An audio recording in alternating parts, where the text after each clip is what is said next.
Methane, sulfur dioxide, nitrous oxides, and carbon dioxide are some of the most abundant greenhouse gases. Where do these gases come from? Generally, transportation. Transportation is one of the highest contributors to climate change because it requires the use of crude oil-based diesel and gasolines, and when burned, they emit these greenhouse gases, soot, and particulate matter into the atmosphere.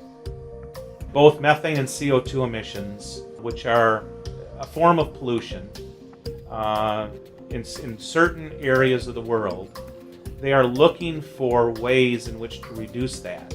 From a societal point of view, we're reducing not just the particulate emissions that come from gas flares, but once we get into methanol, we are able to use that as a fuel for cooking. We can use it as a fuel for automobiles and all kinds of heating purposes. Methanol is a great solution for heating. It's also great to make electricity. No emissions. Methanol has no emissions. So people don't have to absorb and suck in all this CO2 and NOx and pollution. A way that the GasTechno team is fighting back against pollution and greenhouse gas emissions is by substituting biofuels for crude oil-derived fuels like gasoline and diesel. What are biofuels? Biofuels are a renewable, eco-friendly, clean-burning fuel that is made from living matter.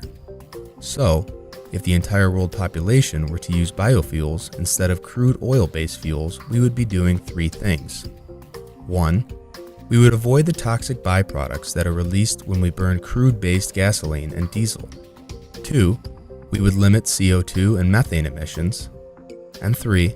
We would provide a way for carbon dioxide to be absorbed by the production of biomass. Interestingly enough, biodiesel is more biodegradable than sugar and burns up to 75% cleaner when used instead of crude-based diesel. Biodiesel is better suited for car engines than conventional diesel as it leaves less particulate deposits and offers greater lubrication. In 2015, we were awarded the Department of Energy grant to take our proven process and convert the methanol into diesel fuel. And we have proven now to be able to convert our methanol liquids into a diesel blend stock, which is clean and green. So we are on the forefront right now of developing perhaps what could be in the future one of the most preferred diesel fuel blends, if not a diesel fuel replacement for our process. The science is very compelling. Instead of long-chain hydrocarbons, the patented GasTechno process includes a synthetic fuel which is similar to diesel but has interspersed oxygen in between each carbon atom.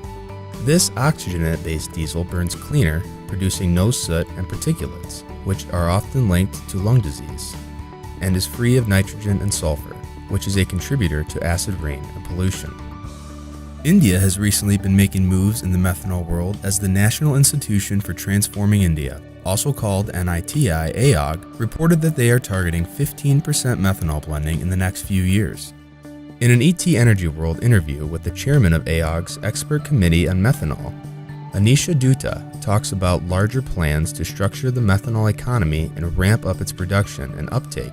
Mr. Dutta explains how they have created a research and development team that has influenced industries to start working on pilot methanol producing plants.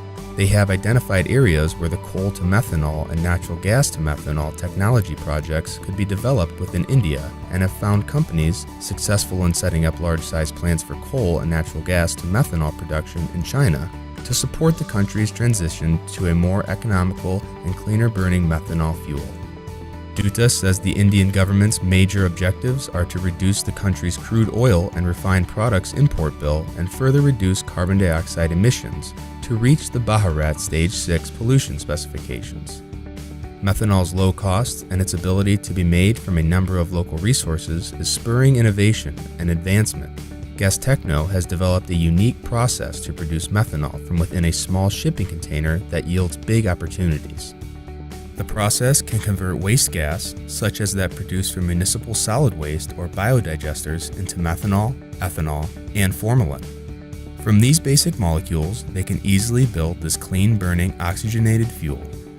These small cookie-cutter type plants can be replicated very rapidly And there's also the opportunity to go larger. So we could convert gas volumes on the scale of, say, 5 million cubic feet per day into high quality chemicals where those chemicals are needed. So we could site our plant next to, say, a biodiesel plant or anywhere where there is a methanol demand. We'd like to get this in front of customers around the world, especially farmers that have a lot of waste from pig manure and chicken manure and cow manure and these types of things that can be biodigested into methane. We'd like to get our technology out in front of these people to say, we can convert your methane waste stream, your pollution, into methanol. For more information about GasTechno and their modular GTL in a box plants, please contact Walter Bredenstein.